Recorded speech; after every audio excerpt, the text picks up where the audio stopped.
All right, so first of all, that is a long line. Hundreds of people recently came out to Elly Ross's sold-out grand opening of her new candy shop in New York City. This is like something out of the 40s. New candy shop on the corner. The thing that's interesting here, though, these are all imported sweet treats from around the world. There's no American candy here. Many folks want to get their hands on Swedish candy, which has gone viral for its unique sweet and sour contrast, the textures, the colors. Elly Ross is a self-proclaimed candy connoisseur and the owner of Little Sweet Treat Candy. We saw her there for a second on that clip. All right, so foreign candy. So people come to your store, they ask for jelly beans, you say, sorry, we don't have them. Yeah, I mean, the whole idea is that we're bringing something new, something exciting. So if you can find it easily at your local convenience store, you can absolutely go there. But here, when you come to Little Sweet Treat, we want to delight you with something you've never seen before, with textures and flavors that are extremely unique. So what? Yeah, yeah. What, why? Yeah, like, why? what is the fascination with foreign candy? Yeah. Well, I think with sweet, something as simple as candy, people are so excited to try something new with different textures, different flavors, and also with Swedish candy, if you guys give it a try, you'll see that it's very foamy. It's just foamy. different. This is an it's octopus. foamy. Yeah, it's a little mini octopus. Sorry. Yeah, if you take a little bite. I'm eating his legs. Tentacles. Ooh, that's delicious. Right? There's Wow. nothing like it. And Oh my sour. God. It's sour. It's sour. I've got a lot I of love pop to sour it. candy. Whoa. That'll Sour wake you up candy in the fan morning. as well. Oh, boy. Okay, so I get it. It's Okay. delicious. It's cute.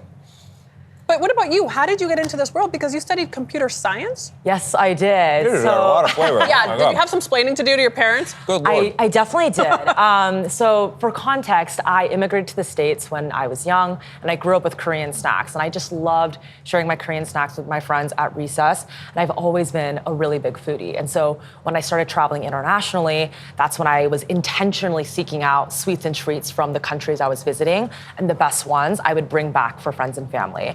And seeing their joy and excitement on their faces when they try something new and something delicious, I wanted to share that with the larger community. But obviously, as an immigrant, it's hard to tell your parents I'm not going to be utilizing my computer science degree and opening a candy shop. So I did go down that path of tech. I've worked at big tech companies like Google and Apple, and most recently was the head of product at an e-commerce startup. But over the past year, this Swedish candy craze really has gone viral. And to me, that signaled that there was a gap in the market of people who wanted to try new textures and new flavors. And so I was really inspired by wanting to spread that joy and excitement, which is why we curate and source from all around the world. That immigrant story, that first generation story is like so universal. So many kids whose parents are from other countries share their food with the other kids at school, and it's like it's a whole thing. Yeah. So I love that was kind of how this was all born.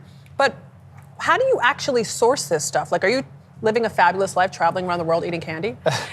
So the the initial selection was really inspired by my original travels and what really sparked bringing back sweets and treats to friends and family. But it really comes down to a lot of research. It's a lot of research on looking online. It's a lot of sampling with our manufacturers. We also work with local artisan families in the countries that they manufacture in, and their craft is gummy making. And so it's been a really awesome experience working with local families, and we're actually in the process of creating our own line of gummies. Wow. And so it's been really awesome thinking about the different shapes of gummies and the different flavors we want to introduce. Well, would that be a made in America gummy, thereby breaking the rule? No, you'd be making it overseas. Yeah, it would be made overseas. What's your relationship like with your dentist? I mean, no cavities, zero cavities, perfect record? I never had a cavity. Me neither. And actually, I've had quite a few dentists Have you had a cavity? Not only have I had a cavity, but I have to go back to the dentist. I have a filling that's loose. I have to chew this on this side of my mouth. Oh my God, poor guy. I know. But you have So candy many every problems. day. Yes, I'm eating candy all day, every day. Wow. Elly Ross, thank you so much for coming and for bringing treats